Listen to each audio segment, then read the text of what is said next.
What is going on, everybody? Welcome back to the channel. This is Eric, and today we are talking about 10 of the most disappointing movies of the year for me. Now, I have to say, I don't bother going to the movies if it's a movie that sounds like it's going to suck, or if I've read the reviews or watched the reviews and I'm like, okay, this is going to be garbage. I'm 99% sure of it.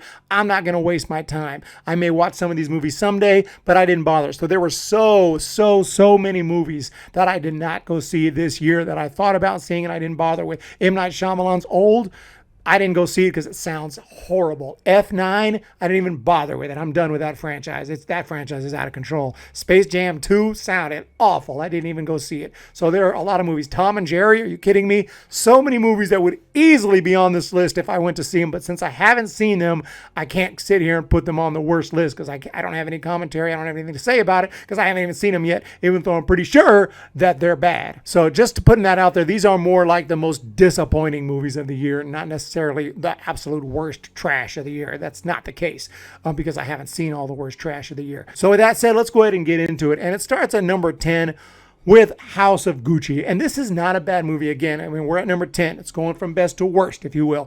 And House of Gucci is a film that I was so excited about when I saw that cast. And I saw this was Ridley Scott. I was like, oh my God. And it's about, the Gucci enterprise, the Gucci brand. And, it just sounds like this movie's got to be a hit, man. Adam Driver in the lead role. This movie's going to be amazing. And Lady Gaga, too, she was actually awesome. She's great in the movie as Mauricio Gucci's wife. But all that said, this movie was a disappointment to me because it really, after probably the first 30, 45 minutes, which was really intriguing and I was really into it and I was really loving it, it really dragged. This thing is long. This thing is long. If you're going to be long, you better keep me intrigued. You better keep me in it. And this movie kept me in it for a while, but not quite long enough. And then the third act, which I'm waiting for, and I pretty much know what's going to happen because it's it's based on a true story, but I'm still, interested because it's going to be awesome, right? No, we're like boom, boom, boom, boom, boom, over. The third act was so quick. Blink and you'll miss it. I mean, blink and you'll miss the third act of this movie, which is not good. And that just left me just cold. I was like, oh, God. Now, I'm not saying I'll watch it again. I'll probably buy this movie someday. But it was definitely a disappointment. Not a trash movie by any means. In fact, I'd say I would recommend it. But it was disappointing to me. And when you look at that cast and director, I mean, you think this thing's going to be gold. And not even bronze, probably, to be honest. But it's still, a decent watch, but not as good as I thought it would be. Pretty big disappointment. Coming in at number 9 is another disappointment, and same problem. Pretty good at the beginning. Pretty intriguing. Drags somewhat in the middle. Not as bad as House of Gucci, because I don't think it's as long as House of Gucci. But then the third act goes boom, boom, boom, boom, boom, over. And that's Candyman. Candyman was a movie I was really hyped up for because I'm a big fan of the franchise. I say that even though I know the sequels suck, but I still have some dumb fun with them. The original, I think, is a masterpiece. I love it. And I thought, 2021, this movie's going to be, a theatrical film. Jordan Peele is involved. It's got some good names in it, good cast.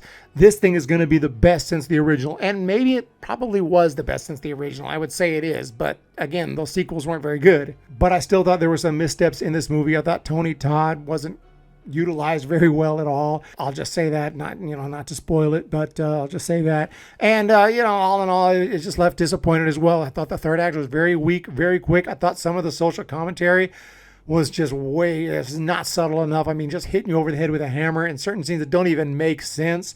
Trying to make, police officers out to be police officers see a black person, they're just going to shoot them straight up. I mean, you can make a plan. You can be like, hey, I got a plan. Let's have this black man walk outside where the cops are so that way they'll shoot him. Well, what if they don't shoot him? Of course they're going to shoot him. They're cops. He's black. They're going to shoot him. Just completely unrealistic stuff like that. I mean, I understand putting social commentary and saying, hey, there's a problem here. Police brutality is a problem. Okay, no problem. But when you go over the top with it, it's like, okay, come on. It had its moments. It was decent, but yeah, pretty big disappointment in Candyman. And I thought, compared to the original social commentary, no problem because the original had that. It's part of the Candyman lore. It's part of the franchise. But there's got to be some subtlety to it, and this one, no subtlety in that department. And other than that, like I said, a rushed third act, overall a disappointment in Candyman. Coming in at number 8, another big disappointment. Not a terrible movie, but it's Spiral from the Book of Saw. And This, I review the entire Saw franchise, and this was one that I thought was definitely going to be, one of the better films in the franchise, and instead, I think it's one of the worst in the franchise. Now, not the worst. That would probably be Jigsaw, because I hate that movie, the one before this. But this one, the biggest problem with this one, by far, I think the biggest offender in the entire franchise, which the Saw franchise, what's all about? What's it all about? Torture, porn, all that. Okay. It's about the twist, right? The twist ending that you don't see coming. This one, you see it coming literally a mile away, maybe 2 or 3 miles away. You see that thing. Like, oh, there's the twist. 20 minutes in, you know the killer. You know how this movie's going to wrap up. You know. And that ruined the whole movie. It ruined the whole experience. It really did, because I knew. I was like, well, I mean, maybe there's a 1% chance I'm wrong. And if I'm wrong, then maybe this movie's brilliant. Maybe this movie's going to kick my ass, because maybe this movie is so smart that it knows we're going to figure it out, and then it's going to throw us for a loop. No, none of that. They just think we're dumb. They think we're complete morons, and I felt very insulted by Spiral. I just recently bought the Blu-ray finally, because I did start to feel like watching it again, because I like some things about it now that I know the twist, which I knew already 20 minutes in, but now that I know 100%, okay, well, maybe I can rewatch it, and maybe I'll enjoy some of the vibes, some of the, Chris Rock kind of funny at times. And overall, it's not a bad movie. It's decent. Some of the traps are cool, but I didn't think they were, all-time epic or anything. But overall, so disappointing that they had to, make it so obvious. So obvious. And I think 99% of viewers will know 15, 20 minutes in exactly how this movie's going to wrap up. Coming in at number 7, Matrix Resurrections. What a disappointing movie that was. Just recently checked it out, of course, reviewed it on the channel, did a spoiler, did a non-spoiler, did a ranking. Matrix Resurrections is the worst in the entire franchise, in my opinion. And there's so many things wrong with this movie. The more I think about it, the more I get pissed off. Now, I haven't seen it for a second time yet, but man, I mean, yes, of course, the meta stuff, the self-aware is just ridiculously insane. The fact that Warner Brothers exists within this movie is just nuts, and they made it a trilogy. They've just called The Matrix.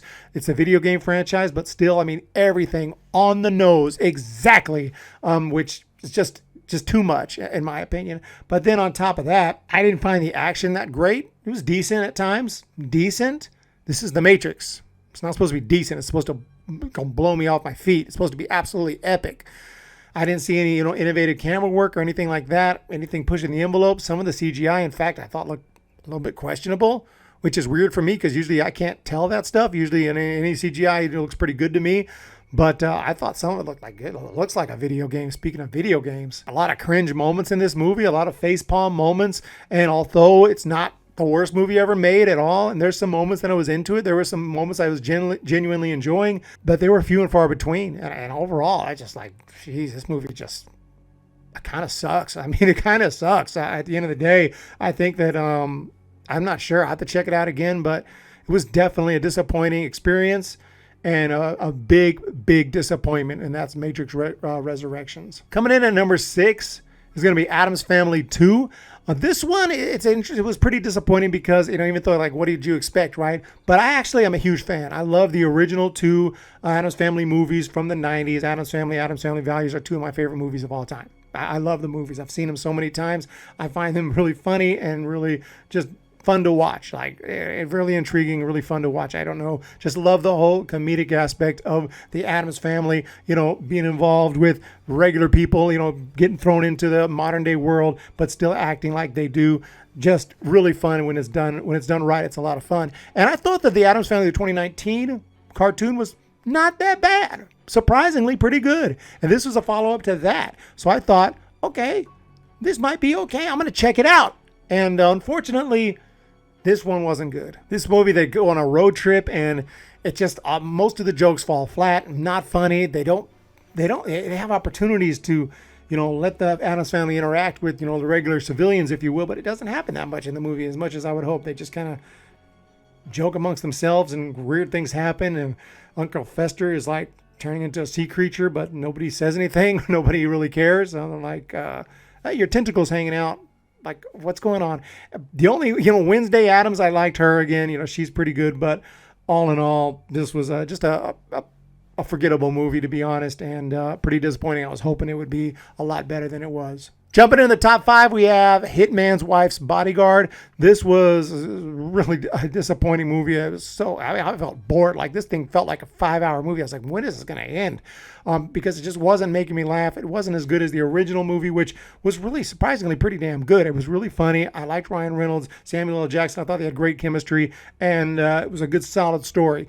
Now, it's getting a little more convoluted. Now, Selma Hayek is really fun. I love Selma Hayek's character. She was funny in the first one. The way she was in prison in the first one and made her cellmate had to stand with her back, or stand against in the corner of the room and couldn't move, and she was just torturing her, and she's just crazy the way she cusses and screams. It's absolutely hilarious, and she does have her moments in this movie, but they're few and far between, to be honest. I think most of the movie just felt real. I don't remember it that well. I just know it's like, this sucks, man. I just didn't find very many laughs. Again, Selma Hayek was the only thing funny about it. Everything else was just kind of reusing the same jokes as the other one, which is the problem with some of these movies I'm about to talk about. When you redo the same jokes, they're not as funny because they're not funny at all. Because the joke was funny the first time. You can't just redo it. It doesn't work like that, but they try a lot. And this movie I thought it sucked, to be honest. Coming in at number 4, pretty similar review, but I think an even bigger offender, especially because the original, unlike Hitman's Bodyguard, which was a fun, cool movie, we're talking about an absolute classic, one of the greatest comedies of all time, the original coming to America, and now the sequel coming to America. This movie, I will say I laughed 3 or 4 times. I'm not saying it's not without, a couple of good comedic moments, but 99% of the jokes are not funny in this one. And also, this movie constantly repeats and brings back characters from the original, even though they have no business being there in these particular scenes. They're not written into the movie well. They're just thrown in there constantly, what you would call member berries, like constantly fan service, just bringing back characters and have them repeat the same thing they did in the other movie. Why? Remember in the first movie, his bride that he didn't end up marrying, who would do whatever he says and basically was just there to serve him. And he even asked her, so whatever I say do, you will do. She's like, yes. And he's like, bark like a dog. He's like, woof, woof, a big dog. Woof, woof. Makes sounds like an orangutan. Woof, woof, woof. And hop on one leg. And, it was a really funny scene in the first movie because we can see she's going to do whatever he says. That's what she has been trained to do. She is there to serve him, and that's it. And in this movie, that actress reprises her role, and this is 30-something years later. She's still barking like a dog. She's walking around going, woof, woof, woof, which is just stupid. It's just stupid. So we all remember the girl barking like a dog. It's just so dumb. And why didn't he, 30 years ago, go up to her and say, you please stop barking now. But anyway, she wouldn't keep barking for 30 years is the point. It's just dumb. They bring back so many characters, so many pointless characters that were in the original for like a quick scene or something, like the twins that were doing the rap, while the DJs want to feel my breast, whatever. They brought them back and they did a quick little song at the end, like during the wedding, and it's just so insane. Every little thing that they could bring back just to redo, they did. But the new jokes, there were some new jokes, and 99% were terrible. They all fell flat. Some of them were just the lowest common denominator of humor, just absolutely terrible stuff. A lot of that's because it's PG-13, so you got to resort to like fart jokes and, penis, vagina jokes, and just disgusting stuff. Just really not funny. The spirit of the humor in this was completely different than the spirit of the humor in the original, and all in all, this was not that great. Again, there was a couple of laughs, a couple of good moments. Eddie Murphy's funny, but they were just few and far between. It was okay to watch the first time because you've seen all these characters back, and if you love the original, but it's not going to be as good. It's not going to be as funny, and I have lots of problems with it. I can do a whole review on this movie, but basically, the movie it kind of sucks, to be honest, and it's a huge disappointment. She's your queen to be. Next movie up is going to be Lansky. This movie I thought was going to be really good. It's a gangster movie. I love gangster movies. Anything to do with that, I love it. I even loved Gotti with John Travolta, okay? But this particular movie, Lansky, wasn't really feeling it. I thought Harvey Keitel was really good in his role as the old gangster, telling his story to this writer. But other than that, some of the writing in this is really bad. The dialogue is just cringe, really bad.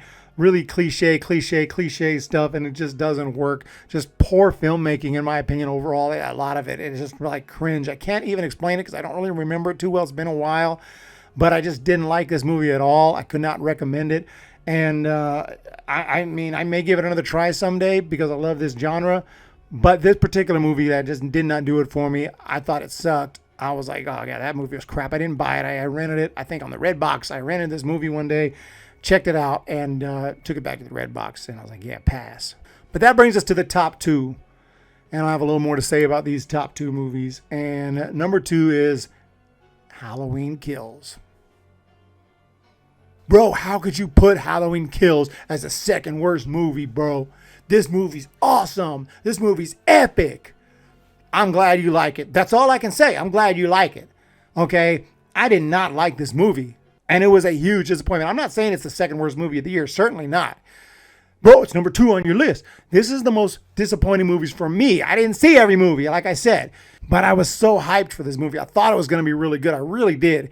I liked the 2018 movie. I thought this one was going to be even better. And this thing Last Jedi'd me. Not as bad as Last Jedi, but it was a big disappointment. The script in this movie, oh my God. As people acting and behaving in just the typical horror movie, right? Everyone making dumb decisions, the stupidest decisions, and talking in weird ways, and I just couldn't get into it. Jamie Lee Curtis pretty much sidelined, spends the whole movie in the hospital, but not like in Halloween 2. Yes, she's in the hospital in Halloween 2, which would make sense because it follows up Halloween 1, but she gets some action scenes. She gets to run from Michael some. I mean, I think that she didn't even have enough to do in that movie, but at least I think it made sense within, the situation that was given, and she got some good action scenes there, but not here, like nothing. All the other characters is weird, just dumb decisions, dumb lines, just really, really bad. I mean, not as big of an offender of the movie I'm about to talk about, but Halloween Kills overall was just a huge disappointment. There were some good kills in it, some good moments, some epic scenes. I thought that, James Jude Courtney as Michael Myers is really good. And I'm not saying it's, one of the worst horror movies ever made. Certainly not. I mean, it's one of the most disappointing, I think, but not one of the worst. But for me, it was just really bad and the worst theater experience of the year. Definitely, because, I left that movie just like, oh my God, I really thought it was going to be a lot better. You could say The Matrix was a bad theater experience, but I kind of heard some of the reviews. I was kind of ready for it. Whereas Halloween Kills, the reviews that I heard sounded positive. So I thought it was going to be good. And, it was bad to me. I know people love it, and hey, no reason to get mad about it. I'm really glad you liked it. Really. I mean, I'm jealous. I wish I liked it, but it sucks to me. Which brings us to the number one movie of the year, which is to me just simply the worst movie of the year that I've seen. It's the worst movie I've seen. Did I feel as disappointed or as crushed after watching it as some of these others? No, because it's not really a franchise that I am super in love with. It's not even a franchise at all. It kind of is, though. That's the movie, I'll just tell you, is called Ted Bundy, American Boogeyman. And it is kind of a franchise because there's so many Ted Bundy movies. It's not a franchise like your typical, traditional franchise that, want, sequels that follow sequels. It's all just different takes on some aspect of Ted Bundy's life, whether it be the trial, whether it be the investigation, whatever it might be. There's a lot of these movies. And, because I'm kind of into true crime and reading the books, reading a bunch and rule books, I've watched some of these movies. And there's a couple I haven't gotten to yet that I'm really wanting to watch. There's the Netflix one that came out a couple years ago I haven't checked out yet. But this one I had a chance to see it. And I checked it out because I thought it sounded interesting about the investigation and this, detective. She's a female detective, and she kind of takes charge, and I thought that it would be pretty good. Oh my God, the lines in this movie. I said people don't talk naturally in Halloween Kills. This movie is like 101 cliche movie lines the entire movie. I mean, she says literally in this movie, the police officer, or the FBI agent, I'm sorry, she eventually becomes an FBI agent, but I think in this movie she's just a detective, but she says, I'm gonna get him. if it's the last thing I do.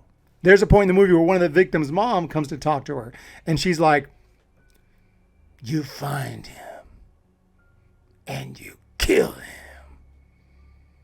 Another point in the movie that Ted Bundy escapes and she gets a call. He escapes from prison or jail. She gets a call and it's like, Ted Bundy escaped. She's like, that son of a bitch. The script and the dialogue are painful in this movie. It is so bad. And, you know, all her fellow police officers or fellow detectives, they're men, act like just over the top cartoon characters who are being a jerk to her because, you know, they're trying to push the agenda, of course. And I get it. I'm sure that she had some challenges, no doubt about it, being a detective, a female detective, especially back in the 70s. I have no doubt that she had some struggles, but the way they presented those struggles are so unrealistic. The way that the men were acting around her, you know, when she's, you know, at some points, you know, giving I don't know what you would call it, not a lecture, but a briefing on the situation and everything. And they're just throwing out little comments, whistling and just acting like bunch of teenagers, and I was just like, I just don't think so. I just don't think it was that was happening the way that this movie portrays it. They give her credit for coining the phrase serial killer, or giving it to the guy who actually, you know, historically gets credit for that. She actually whispered it to him, or they had a little conversation. She's like, you know what would be a good sounding thing? Serial killer. I like the sound of that. He's like, ooh, I like the sound of that. She's like, you go ahead and you can use it. You take that. Also, I think it's a little too brutal as far as showing some of it. I did not know it was going to... It really makes Ted Bundy like a horror icon here. He's like... It actually shows him... And I thought it was pretty... The only part I like about the movie is showing him being kind of creepy and, you know, doing some of the things that he would do with this cast and putting on the fake an injury to gain the trust of the women that, you know, he's targeting. And some of the things that he acts pretty damn creepy. And I think the actor who portrays him does a good job, and with a better script and better directing, I think he could do a really good job portraying him. But I think they went a little too far with some of the violence in this movie. It's like, I don't really want to see, you know, I don't really want to see that. I didn't think it was going to show that. Most of these movies don't. They're a little more tasteful with it. You know, they concentrate on a certain aspect, whether it be the court, you know, court hearings, the trial, something else. But, you know, with just trying to be careful not to show actual victims getting, you know, chopped up or whatever, because, you know, I'm not trying to see that. This is not, you know, a Jason movie. This is, you know, real victims and a real life killer here. So I'm interested in the story, and that's why I watch some of these movies. But this one, it was not very tasteful, and the script was, oh God, that was really the biggest offender. It was the script, terrible. I mean, just god awful. I mean, bad. This movie is definitely trash, bottom of the barrel garbage, and the worst movie I've seen in 2021 by far. So there you have it. That's my list of 10 movies that I would say are either disappointing or just bad. I'm not going to say this is the 10 worst movies of the year, because clearly not. However, I'm pretty sure even if I saw every single movie in 2021, that Ted Bundy movie would still find its way onto this list. I don't know if it'd be number one, but it would be on this list. Probably wouldn't be number one, to be honest. There's so many bad movies out there I try to avoid. But anyway, let me know what you guys think. I know that this is going to, you know, cause some discussion, but remember, keep in mind, consider this the most disappointing movies, not the worst movies of the year, because I know that many of these are actually pretty good movies. House of Gucci, Candyman, Spiral are not bad movies, but they were just 10 of the most disappointing movies I saw this year. Guys, have a great day. Hit that thumbs up. Hit that subscribe. Almost said thumbs up again. We'll talk to y'all next time.